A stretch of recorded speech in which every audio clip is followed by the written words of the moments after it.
ನಮ್ಮ ರೀಲ್ಸ್ನ ನೋಡಿಕೊಂಡು ಸುಮಾರು ಜನ ನಮಗೆ ಮೆಸೇಜ್ ಮಾಡ್ತಾ ಇರ್ತಾರೆ ಎಲ್ಲ ಡ್ರೈ ಫ್ರೂಟ್ಸ್ದು ರೇಟ್ ಹೇಳಿ ಅಂತ.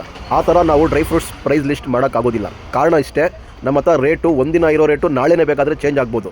ಯಾಕೆ ಅಂತ ಹೇಳಿದ್ರೆ ಅದು ನಮ್ಮ ಹತ್ರ ಎಲ್ಲ ಹೋಲ್ಸೇಲ್ ರೇಟ್ ಇರುತ್ತೆ. ಹೋಲ್ಸೇಲ್ ರೇಟ್ ಇರೋದಕ್ಕೋಸ್ಕರವಾಗಿ ಇಲ್ಲ ನಿಮಗೆ ಮ್ಯಾಕ್ಸಿಮಮ್ಮು 4 ದಿವಸ 5 ದಿವಸಕ್ಕೆ ರೇಟ್ ಹಿಂದೆ ಮುಂದೆ ಆಗ್ತಾನೆ ಇರುತ್ತೆ ನಮ್ಮ ಹತ್ರ. ಯಾಕಂದರೆ ನಾವು 5 ರೂಪಾಯಿ 10 ರೂಪಾಯಿ ಹೇಳಿದ್ರು ಇಳಿಸ್ತಾ ಇರ್ತೀವಿ, 10 ರೂಪಾಯಿ ಜಾಸ್ತಿ ಆದರೂ ಎಕ್ಸ್ತಾ ಇರ್ತೀವಿ. ಅದರಿಂದ ನಮ್ಮ ಹತ್ರ ಹೋಲ್ಸೇಲ್ ಇರೋದ್ರಿಂದ ನಾವು ಒಂದೇ ರೇಟು ಇಕ್ಕೋಕ್ಕಾಗೋದಿಲ್ಲ. ರೇಟು ಒಂದೊಂದ್ಸಲಿ ಒಂದೇ ದಿನಕ್ಕೆ ಚೇಂಜ್ ಆಗ್ತಾ ಇರುತ್ತೆ. ಸೀರಿಯಸ್ ಬಯರ್ಸ್ ಇದ್ದರೆ ಮಾತ್ರ ನಿಮ್ಗೆ ಏನು ಬೇಕು ಅದು ಮಾತ್ರ ಆಗಿಬಿಟ್ಟು ನಮಗೆ ಕಳಿಸಿ ವಾಟ್ಸಪ್ ಮಾಡಿ. ನಾವು ಅದನ್ನೇ ಏನು ಬೇಕು ಆ ಪ್ರೈಸ್ ಲಿಸ್ಟ್ ಅವತ್ತಿಂದ ಏನಿದೆ ನಾವು ಕಳಿಸ್ತೀವಿ. ನಿಮಗೆ ಪ್ರೈಸ್ ಲಿಸ್ಟೇ ಬೇಕು ಅಂದರೆ ನಮ್ಮ ಅಂಗಡಿ ಹತ್ರ ಬಂದ್ಬಿಡಿ, ಪ್ರತಿಯೊಂದ್ರ ಮೇಲೂ ರೇಟ್ ಇರುತ್ತೆ ನೋಡ್ಬೋದು. ನಮಗೂ ಫುಲ್ ಬಿಸಿ ಇರುತ್ತೆ, ಕೆಲಸದ ಒತ್ತಡ ಜಾಸ್ತಿ ಇರುತ್ತೆ. ಪದೇ ಪದೇ ಸುಮ್ಮನೆ ಕೆಲವೆಲ್ಲ ಪ್ರೈಸ್ ಲಿಸ್ಟ್ ಕಳಿಸಿ ಆಮೇಲೆ ಐಟಮ್ಸ್ ಆಗಿಬಿಟ್ಟು ಇದು ಪ್ರೈಸ್ ಹೇಳಿ ಅಂತೇಳಿ ಪದೇ ಪದೇ ಹೇಳ್ತಾ ಇರ್ತಾರೆ. ನಮ್ಮ ಕಡೆಯಿಂದ ಒಂದು ರಿಕ್ವೆಸ್ಟು, ದಯವಿಟ್ಟು ಆ ಥರ ಮಾಡೋಕ್ಕೆ ಹೋಗಬೇಡಿ. ನಾವು ಎಲ್ಲ ಹೋಲ್ಸೇಲ್ ಪ್ರೈಸ್ ಕೊಡೋದ್ರಿಂದ ನಿಮಗೆ ಕೊರಿಯರ್ ಚಾರ್ಜಸ್ಸು ನಿಮ್ಮದೇ ಇರುತ್ತೆ.